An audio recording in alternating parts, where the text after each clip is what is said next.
Olá, Gabriel Ricardo aqui do Farol da Liberdade, mais um devocional. Bom dia para você que está aqui comigo hoje ou que você já nos acompanha há algum tempo. Hoje nós vamos falar sobre quando o nosso coração se enche de medo, de temor, de receio. Algumas vezes você já deve ter se sentido, com medo, como se você estivesse diante, inclusive, da morte. Eu já tive 4 situações claras de medo. Vou falar delas aqui depois de fazer essa leitura aqui bíblica. Mas antes de tudo, gostaria de pedir para você curtir esse vídeo aqui embaixo, você se inscrever aqui no canal se você chegou hoje. E caso você possa, caso isso não impacte a sua vida financeira, você pode se tornar membro aqui do canal. São 50 centavos por dia, tá? R$ 15 por mês, é um valor que pode ser baixo dentro da tua realidade, não sei qual é a sua realidade, mas caso seja você achar que você precisa ajudar o Farol da Liberdade, você nos ajuda com esse valor simbólico e está por dentro de tudo, tá? Você também pode, de maneira gratuita, fazer parte aqui do nosso grupo de WhatsApp, enfim, fique aqui conosco. O texto que nós leremos hoje é o texto aqui de Juízes 7, versículo 8 até o 15. O que é dito aqui? A história de Gideão. Gideão mandou os israelitas para suas tendas, mas reteve os 300. E estes ficaram com as provisões e as trombetas dos que partiram. O acampamento de Midian ficava abaixo deles no vale. Naquela noite o Senhor disse a Gideão: levante-se e desça ao acampamento, pois vou entregá-lo nas suas mãos. Se você está com medo de atacá-los, desça ao acampamento com o seu servo Pura e ouça o que estiverem dizendo. Depois disso você terá coragem para atacar. Então ele e o seu servo Pura desceram até os postos avançados do acampamento. Os midianitas e os amalequitas e todos os outros povos que vinham do leste haviam se instalado no vale. Eram numerosos como nuvens de gafanhotos. Assim como não se pode contar a areia da praia, também não se podia contar os seus camelos. Gideão chegou bem no momento em que um homem estava contando seu sonho a um amigo.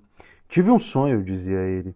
Um pão de cevada vinha rolando dentro do acampamento midianita e atingiu a tenda com tanta força que ela tombou e se desmontou. Seu amigo respondeu: não pode ser outra coisa senão a espada de Gideão, filho de Joás, o israelita. Deus entregou os midianitas e todo o acampamento nas mãos dele. Quando Gideão ouviu o sonho e a sua interpretação, adorou a Deus, voltou para o acampamento de Israel e gritou: levantem-se! O Senhor entregou o acampamento midianita nas mãos de vocês. Essa é a passagem. Aqui Gideão estava com medo, porque era pouca gente para enfrentar um universo de pessoas. Camelos como a areia do mar. Muita gente. E muitas vezes o medo domina, Você às vezes tem problemas familiares, você tem uma situação difícil. Eu lembro que a primeira vez que eu senti medo real na vida, eu estava numa luta de jiu-jitsu, eu era pequeno de idade, Mas eu sempre fui uma pessoa alta. E aí eu estava embolado lá, lutando, e eu era um menino, Ainda amarela, tal, faixa amarela. E eu fui lutar com um cara que já era da azul. Ele era mais velho, mas ele era mais baixo do que eu, E aí eu, por ser maior, me fiz valer, tal. Ele caiu no chão, eu subi, Fiz a montada em cima dele. Tava dominando, tal, o embate. Só que ele era mais forte do que eu, Apesar de ser menor, Ele era bem mais velho. E aí, cara, ele me deu lá saiu da montada lá, tal, pegou meu pé, algo que não pode ser feito, Principalmente com uma criança. Eu na amarela era um faixa branca perto dele, E ele foi me dar uma imobilização de pé, Uma botinha que a gente chama. E eu fiquei com medo real dele quebrar meu pé, porque eu senti, pé não tem a mesma flexibilidade da mão, né? O pé, ele só tem esse movimento, né? Ele não vai muito para um lado e para o outro, e quando o cara começa a apertar, dói de verdade. E eu nunca tinha sentido aquilo na minha vida, eu sentia que ia quebrar e chegou a zoar meu pé, chegou a dar uma torcida, uma maldade que alguém mais velho acabou fazendo comigo, tal, fiquei manquitola ali um tempo, mas eu senti verdadeiro medo de quebrar e eu não consegui andar mais. Uma outra ocasião que eu senti muito medo quando eu era criança foi quando eu quase me afoguei numa num leito, né, de uma cachoeira, né? Tinha chovido bastante no dia anterior. A gente tinha ido um dia, choveu à noite, e aí eu confiei que o nível da água era o mesmo do dia anterior, né?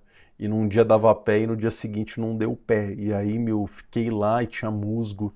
Foi uma situação horrível, graças a Deus meu irmão me salvou. E N situações dessas eu passei pela vida, eu já tive arma apontada no meu rosto mais de uma vez, faca encostada na barriga. Por diversas vezes eu tive medo real de morrer ou medo real de me machucar. E aqui nesse texto, Gideão está lidando com morte de espada, com a possibilidade de morrer hoje, portando uma espada nas mãos. Gideão com um exército reduzido de 300 pessoas, à frente de um enorme exército de diversas nacionalidades que vinham do leste. Ele era um líder em apuros, com incertezas. Mas o que Deus faz aqui? Ele não repreende Gideão por estar com medo. Fala, pô, mas está com medo? Não.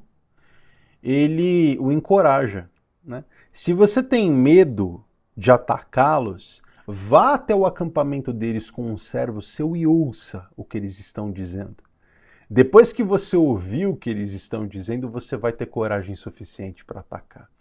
E Deus, ele sabe de cada um dos nossos medos, de cada uma de nossas inseguranças.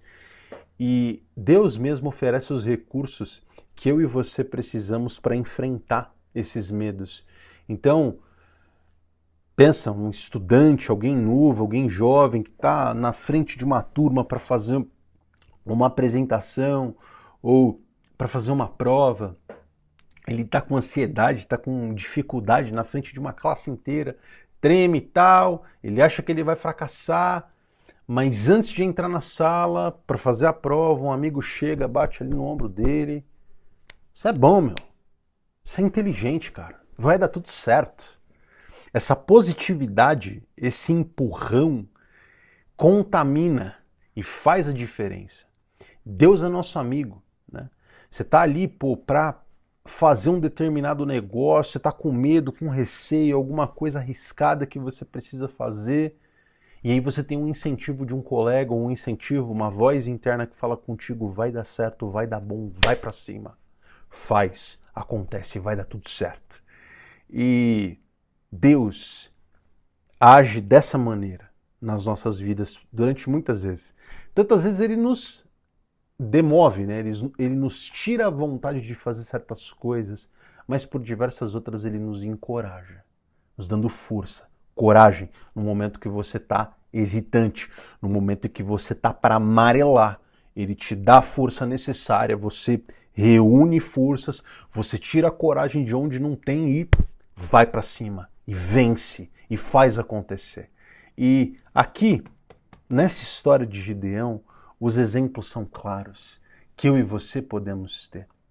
Aqui, Deus dá sinais da sua presença. Quando Gideão desce para o acampamento e ouve um soldado contando esse sonho que ele teve, um sonho que simbolizava a vitória de Israel, esse era o lembrete que Deus tinha preparado para Gideão. Ele estava no controle, ainda quando tudo parecia perdido. E às vezes Deus nos dá sinais. Uma palavra de encorajamento pode ser um sinal, uma resposta por uma oração ou paz diante de uma determinada decisão. Uma paz inexplicável, uma paz que excede todo o seu entendimento. Não era para eu ter paz agora era para eu estar nervoso, agora era para eu estar tenso. No entanto, estou sentindo paz com essa decisão. Isso é um sinal de que Deus está contigo. Deus te encoraja a avançar, a ir adiante. Deus apenas não conforta Gideão diante da batalha que ele tem adiante. Ele encoraja, haja, vai para cima.